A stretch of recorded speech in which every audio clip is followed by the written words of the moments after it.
What's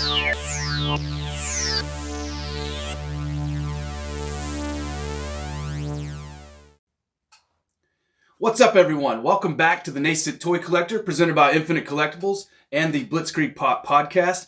I am Adam, the Nascent Toy Collector, and I am joined today by Blazing Sword Voltron.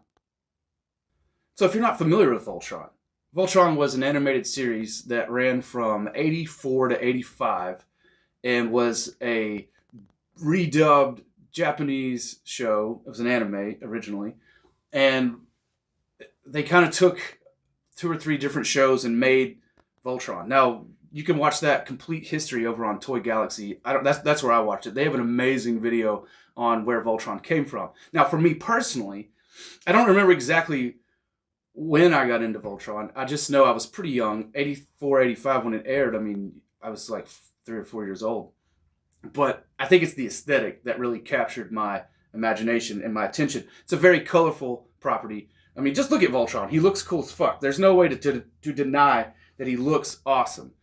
And I think that's really what brought me in, that and the, space. And I guess even as a child, I was like, oh, space is cool.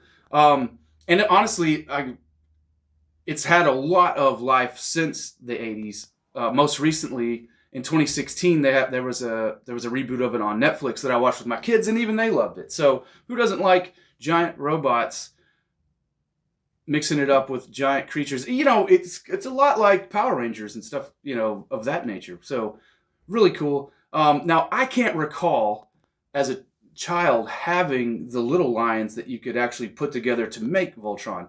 I remember there was a kid in our neighborhood, or at least right nearby our neighborhood, that had them. And I would always go over there and we would build them and play with them because they were just so damn cool, especially, the die-cast ones. They felt nice. They felt real.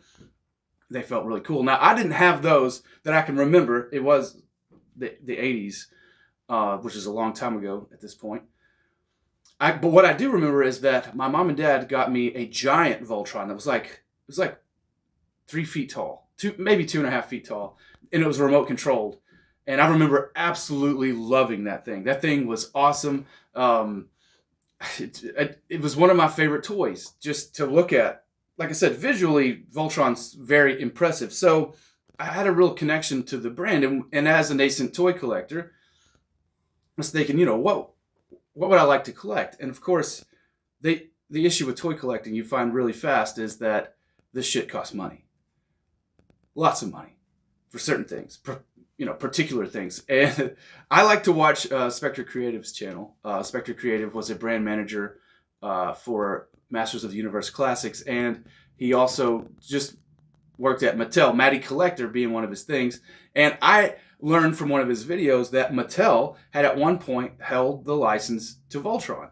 In 2010, 2011, they had the choice between Thundercats, which I covered on my podcast, or Voltron, and they chose Voltron, which I thought, hey, that's really cool. That got me thinking, I've always loved Voltron. I'm a burgeoning toy collector. Maybe I can find one of the Mattel Voltrons. So, I jump on eBay, right, as we're apt to do, and find out that they had this guy, this 6-inch one, the 6-inch version of the toy, as a San Diego Comic-Con exclusive in 2011. And it's not just terribly expensive. They're about $100.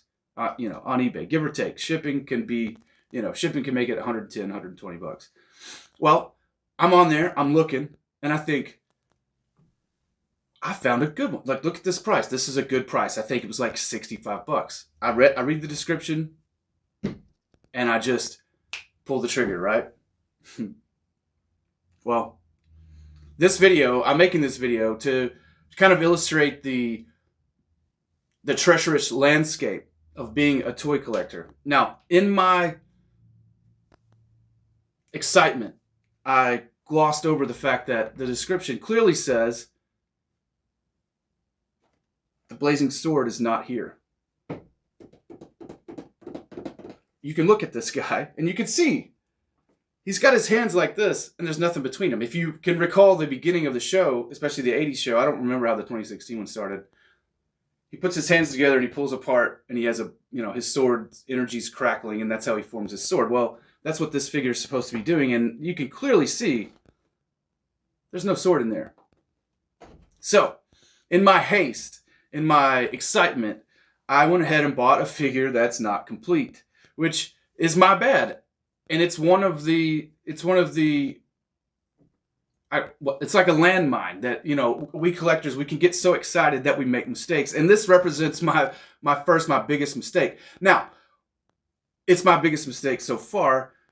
I'm sure to make more, because that's how we learn. That's how I learn, at least. I have to fuck up to learn. However, even though it's a mistake, look at this badass. I can't believe I overlooked it in the description. I overlooked it because I went back and checked. I was so excited when I hit order, and I came back and I'm looking at it and I'm like, hey, there's something clearly missing here. So I thought I got ripped off, and I went back and I looked. It's all my fault. It's all clearly labeled, and honestly, the title is Blazing Sword, right? On me completely. Wah wah. So what I'm going to do instead of keeping it in this awesome box. Now, this box does have a feature where it plays the intro to the cartoon. I don't know if you can hear this. From days of long ago, from uncharted regions of the universe, So cool. comes a legend.